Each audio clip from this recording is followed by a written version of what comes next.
So today we're going to do arm knit, okay? And the only thing you need for arm knitting is yarn, your arms, and you don't want to do it before you have to start dinner because you can't do anything until you finish it.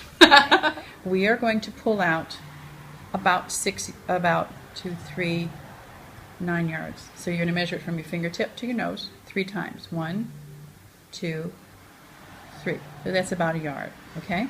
Now we're going to make a slip knot to start. And then pull one of the long ends through the middle like this so it's adjustable, okay? So you can adjust that to be tighter or looser like this with this yarn, okay? Now we want this as your first loop, so that goes on your arm like that, okay? Pull it up snug like this so you'll be able to get it off. Now, to cast on, you're going to take these 2 yarns here with the short one towards you, and you're going to hold them together like this, and then you're going to put your fingers in between so it's kind of like a slingshot like that. You're going to go under this one, over this one, and pull it through and put it on your hand like that. Okay? So it's basically like casting on your needle when you're knitting. Okay? And you want to pull those so they're nice and snug on your arm, but again, not too tight so you can get them off. So slingshot, under the loop in front of your thumb, over this one, and pull it through that center there, and then slide it right on your hand like that. And we're going to do 10 of these. This will be one edge of your scarf.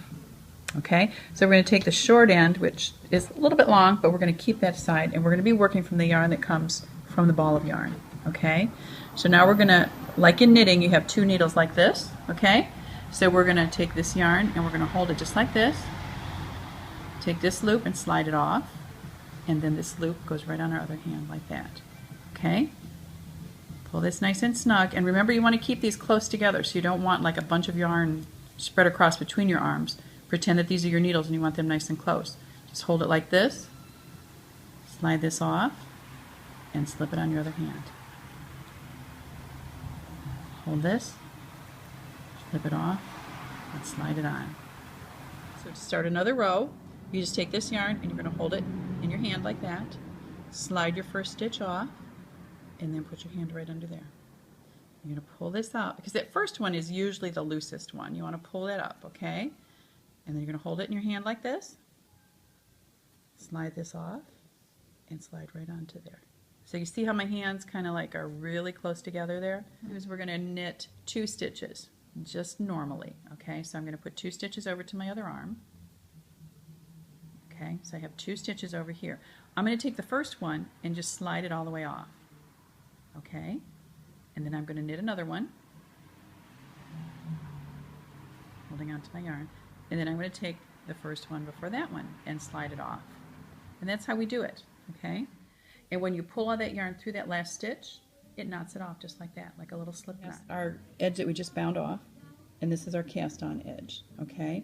So we have 10 stitches here, 10 stitches here, and you can kind of see how these loops correspond to the cast on and the bind off rows. So if we go under 2 stitches or 2 loops, it kind of makes it a little more secure than if you're just going to go under 1, okay? And then here and here.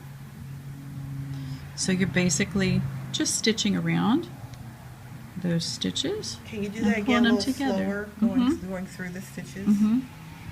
We're going to find 2 loops over here, and the yarn is going to go under those 2, and then on the other edge we're going to go under 2 here. So there's your seam right there.